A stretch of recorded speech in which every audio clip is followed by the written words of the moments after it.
Welcome, ladies and gentlemen. It is already the 20th day of May 2008, and we are going straight into a big interview right here at the start of the show. He'll be with us for the next 40 minutes.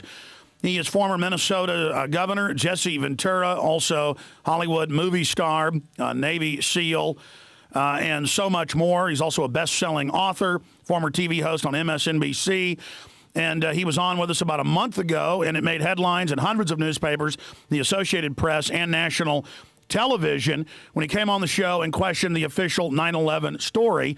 And I was just talking to him before we went live, and he said he's, quote, got something he wants to complain about. So you'll find out what that is with me right now. Governor Ventura, thank you for coming on with us. Hi, Alex. Great to be here again. I hope I could say that. No, I'm laughing because I guess when you do your show, you automatically make it on Bill O'Reilly's idiot list. I think that's what happens, yes. Now, I'm confused over that, Alex. How come we're not allowed to ask any questions today? Well, this broadcast has about 2 million listeners per show, and then it's all magnified on the web, and they don't like the fact that there is a large alternative radio show with more than 60 affiliates, and that's number one internet show. We have the most listeners. Maybe it's something like that, because I can't believe how I simply asked some questions and the way you're attacked for simply asking questions. Has our country really become that you're not even allowed to publicly question the government? You know, I say this, Alex, because in looking back on my 56 years on the planet, the government's lied to me a great deal, and they don't have great credibility with me. So why wouldn't I question them when they tell me something? Oh, I totally agree with you. I mean, how many times have they been caught lying? And isn't it more suspicious? Methinks they protest too much. That they don't want us to ask about Building 7, the firefighters on tape saying the government blew it up. I mean, why aren't we supposed to talk about that? I don't know. You know, one of the most interesting interviews that I've seen now has been William Rodriguez. Absolutely, he was. I mean, when I watched the DVD of William Rodriguez, this guy is totally talking from what he remembers. You can clearly see it. He's not making anything up.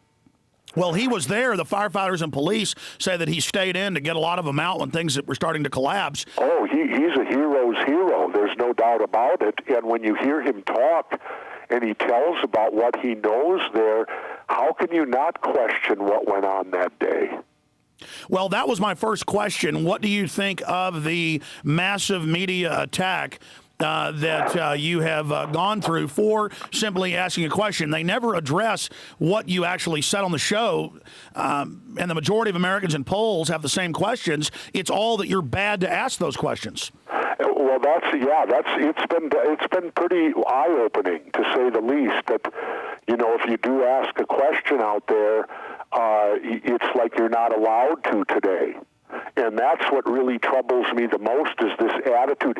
Is it, Alex, the fact that, and here's what I truly believe, I think people have this hidden, almost screen around them in many ways, that because they don't want to believe that it could be true, they just put that screen up and won't allow anything to penetrate it, to the effect that it might be true. You're right. It's a bubble of denial, their little imaginary world, and anything that conflicts with that, they say isn't allowed.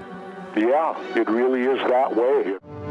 Well, he needs no introduction. He's Jesse Ventura. Out of the gates, he brought up 9/11. Now, I have to say, Governor Ventura, I have never seen anyone, and I said this on air, my whole staff said this, all the emails we got said it, I've never seen anyone trounce Sean Hannity like that, just from a position of strength, a position of knowledge, when he says, hey, we don't stage the news, we're not told what to say, and you said, oh, you really want to cover Anna Nicole Smith for 6 months, and he just looked like a cat that had been caught eating the canary. He looked totally guilty and turned red-faced and smiled like a Cheshire cat.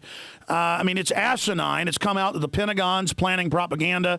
They have hundreds of people on the payroll claiming they're not, putting out disinfo about the war. We know there's propaganda in media. We know they have talking points. They have talking points to attack 9/11 truthers. But I have to tell you, you absolutely kicked Hannity's butt. I've never seen anything like it. He was speechless. Well, you know, I'm going to give him his due. I actually found him on and off camera the day that I was there, kind of enjoyable. And I know that seems weird to say. It's because I think that with me, he took a slightly different posture than he did with most people. Well, he knows that you could end up... The thing is, they want me on later this month, but it won't be in studio. I fully expect them to be far more aggressive with me when I'm not there in person. But it's not just that they weren't being aggressive. Everything he threw at you, you totally turned around on him. I mean, I've told my listeners that is now the textbook example of how to deal with these people. Well, I deal with it the only way I know how, and that's kind of pull the strap the ears back and full bore ahead. Well, you know, I'm that way about things, and you know, and the truth of the matter was, I worked in that business. I know what goes on because I fought it myself when I worked at MSNBC.